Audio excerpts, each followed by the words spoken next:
Hello everybody, I want to speak a few things about the burning issue of Nandigram.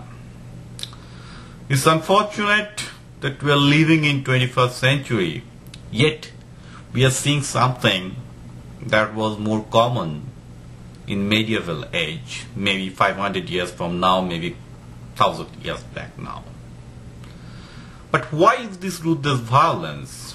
We must seek these things more deeply. I mean, one may easily say it is CPIM government, it's the undemocratic policies, it's the fact that for the last 33 years CPIM ruthlessly eliminated any kind of opposition. Well, while all of it's true, there are some deeper fundamentals we are missing here. That is, if tomorrow, let's say Trinamool Congress or Congress comes to power, the same thing will happen. Ruthless violence and meaningless polarization in the society. The question that really I'm appealing to everybody, ask yourself this question: what do you want? What do you want in West Bengal? Well, I myself is from West Bengal and one of those who has to leave the state because state doesn't have any industry. In 1977, when West Bengal government came to power, virtually in another 10 years, we have seen a tremendous exodus of industries from West Bengal to other states. The state was virtually deindustrialized by the beginning of 90s. Then came our Chief Minister Buddhadev, who was trying his best to industrialize. What is wrong in that? I mean, just ask yourself this question. The state, there is no way we can escape the reality. It's a state of 80 million people. It cannot survive on agriculture. It does need industry for positive evolution. Of course, the deep question here is, the matter of fact is, when people of Nandigram, or let's say people of Singur, theoretically, let's assume theoretically that they are not interested. They are not interested to hand over their land, and they want their agrarian lifestyle to be continued. Does the government of West Bengal have any right to impose industrialization on a group of people who does not want to get industrialized? The question is, what I'm speaking or what I'm assuming, is it true? Well, looking to all the videos, all the report coming in, it's more likely that most of the people in Nandigram may not be in favor of industrialization. The question is, why force it onto them? And here comes the deep issue. Can government force anything like we're seeing it in China?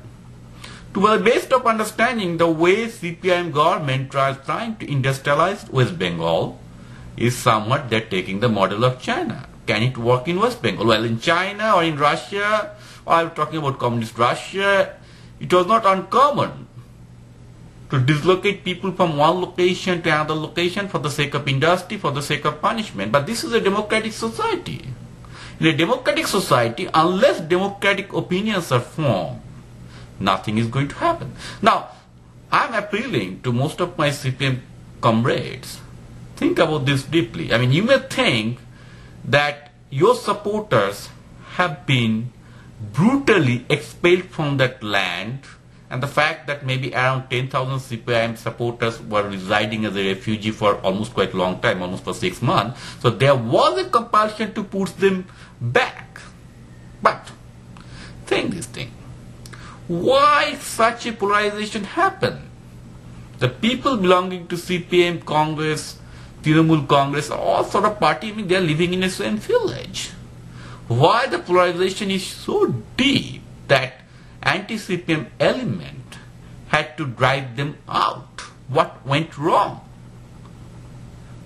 Theoretically, if power belonged to the hand of the people in village, ideally this should never ever happen, because in village area, the economy is self-sustainable more or less. So, everybody depends on other to some extent.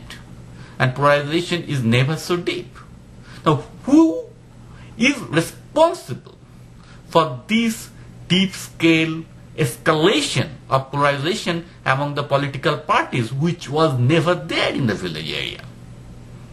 Of course, then CPIM cannot absolve themselves from this responsibility of acute polarization. And this has happened because they thought democracy is something where it is all about grabbing the power, which is nothing wrong. I guess most of the parties in India think in the same way. But what about the people?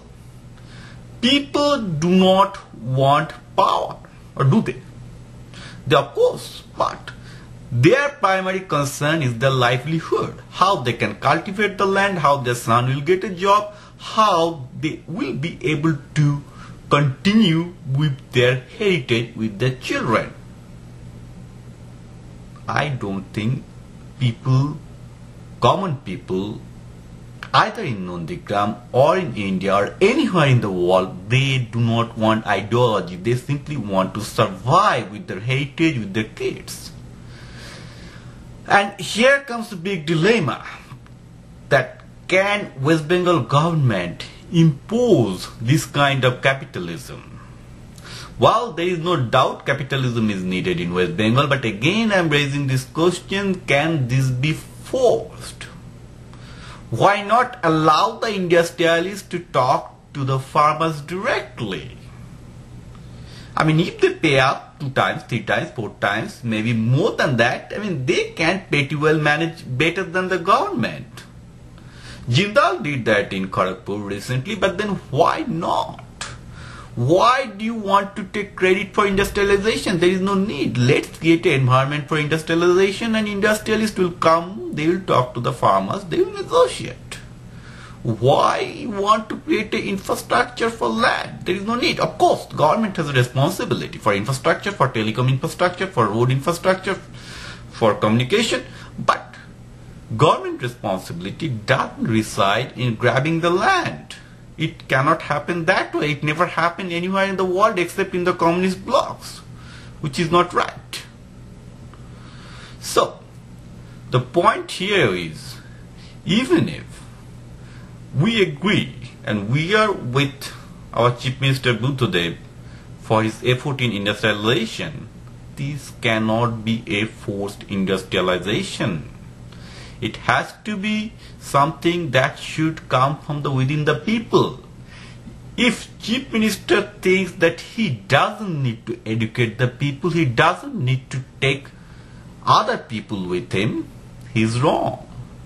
One has to understand that a democracy, a successful